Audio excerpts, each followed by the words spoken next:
Utara tahun 2020. Kita masih di segmen yang kelima. Untuk itu kami persilahkan para calon bupati untuk kembali ke podium masing-masing.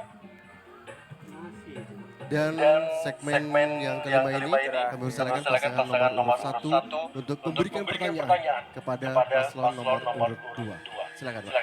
Saudara-saudara sekalian, kesuksesan kepala daerah untuk mesejahterakan rakyatnya ditentukan oleh keberhasilannya dalam merealisasikan visi misi yang telah disusun dan dituangkan dalam peraturan daerah tentang rancangan pembangunan jangka menengah daerah. Namun kalau saya melihat pada visi misi dan janji politik yang dikeluarkan beberapa tahun lalu dengan satu desa, satu dokter, wira usaha baru, pupuk murah dan merata, dan kapal tangkap nelayan, ini keseluruhan visi misi ini terus terang saja tidak nampak diwujudkan atau berhasil diwujudkan. Dari program-program yang gagal tersebut, apa yang ingin dilanjutkan sesuai dengan komitmen tadi akan melanjutkan program yang sudah ada. Terima kasih. Baik, terima kasih. Waktu sudah habis dan kami persilakan paslon nomor urut 2 untuk memberikan tanggapan terkait pertanyaan dari paslon nomor urut 1. Waktu Bapak 120 detik dimulai dari orang yang bicara. Terima kasih orang tua kami yang kami hormati. Memang benar visi misi itu adalah merupakan acuan kita. Dan kalau tadi Bapak hanya melihat, tapi kami ini kan merasakan dan menjadi pelakunya. Lalu mana yang dianggap gagal 100%. Bahkan dikatakan tidak ada satupun yang dilakukan oleh pemerintahan Haji Najibul Ahya ini.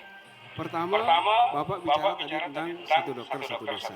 Lihat datanya Pak. Sebelum gempa itu jumlah dokter kita sudah mencapai 22 orang dari 33 desa. Berarti kalau kita hitung persentasenya sudah melebihi 60% Pak. Saya pikir tidak bisa kita kemudian memaksakan kata gagal ini kepada sesuatu yang sudah berhasil 60%. Kalau belum berhasil 100% kami akui. Ya, karena apa? Begitu gempa terjadi, Bapak sekalian, alhamdulillah dokter yang ada sekarang ini kami berikan penghargaan yang luar biasa. Karena apa?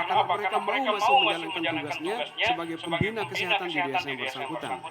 Kalau selesai gempa kita paksakan dokter-dokter kita yang tinggal di desa, persoalannya adalah kita sendiri masyarakat desa ini daerah Konta kita tinggal di tenda. Bagaimana kita memaksakan mereka untuk kemudian harus berdiam di desa dokter-dokter kita itu.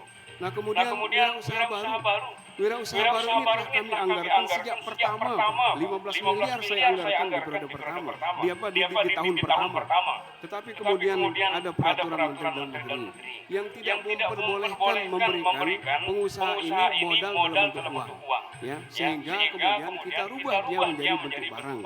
Nah dalam perjalanannya alhamdulillah ternyata perubahan paradigma berdasarkan aturan seperti ini membuat program ini justru menjadi lebih dari 100% capaiannya.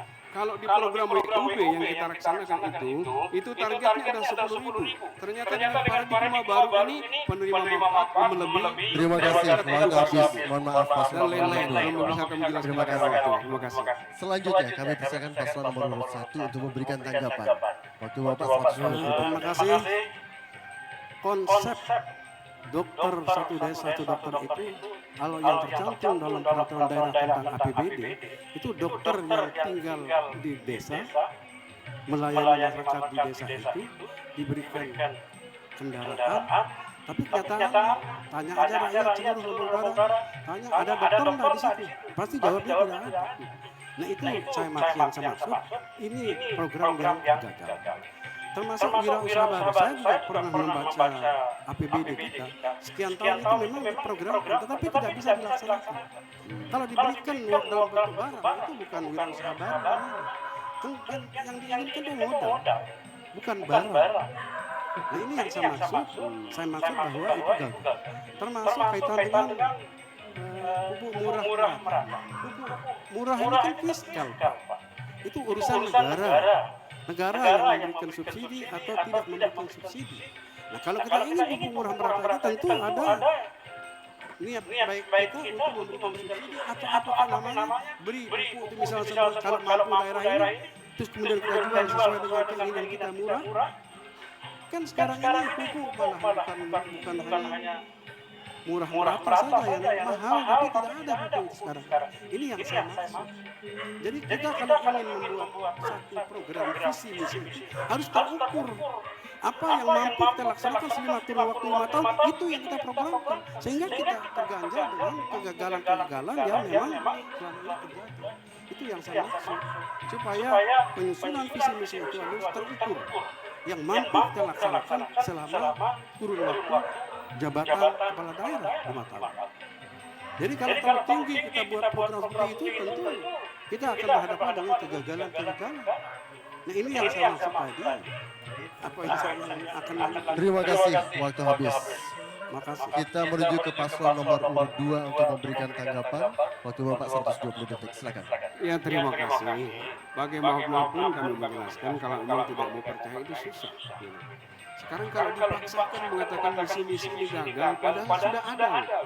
Ya, wirausaha baru sudah ada. Kami tidak mau memaksakan sesuai yang bertentangan dengan aturan. Kalau kami paksakan misalnya memberikan dalam bentuk uang, padahal itu tidak sesuai dengan aturan, maka kami jadi korban, rakyat kami juga menjadi korban.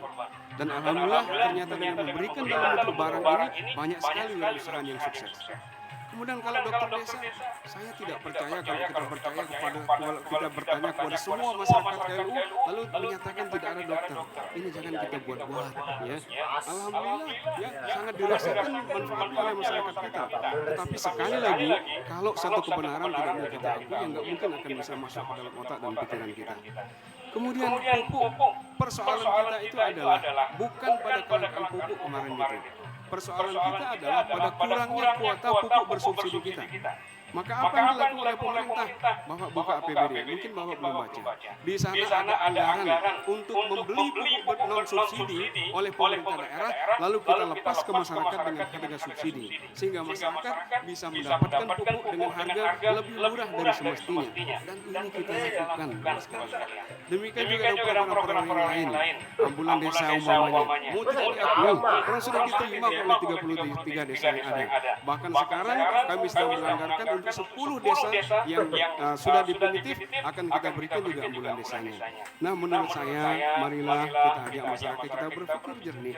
Kita tidak perlu mengakui sesuatu yang ada itu kemudian kita paksakan menjadi tidak ada. Dan kami bisa buktikan dengan data dan kenyataan. Ayo kita turun sama-sama. Kalau dikatakan dokter desa tidak ada, ayo kita turun. Kendaraan yang diberikan mereka punya sepeda motor dan kita berikan tunjangan perumahan. Bahkan sekarang ini akan kami tingkatkan lagi. Terima kasih. Mohon maaf, waktu habis. Terima kasih, paslon nomor urut 2. Terima kasih. Tepuk tangan sekali lagi untuk seluruh paslon kita.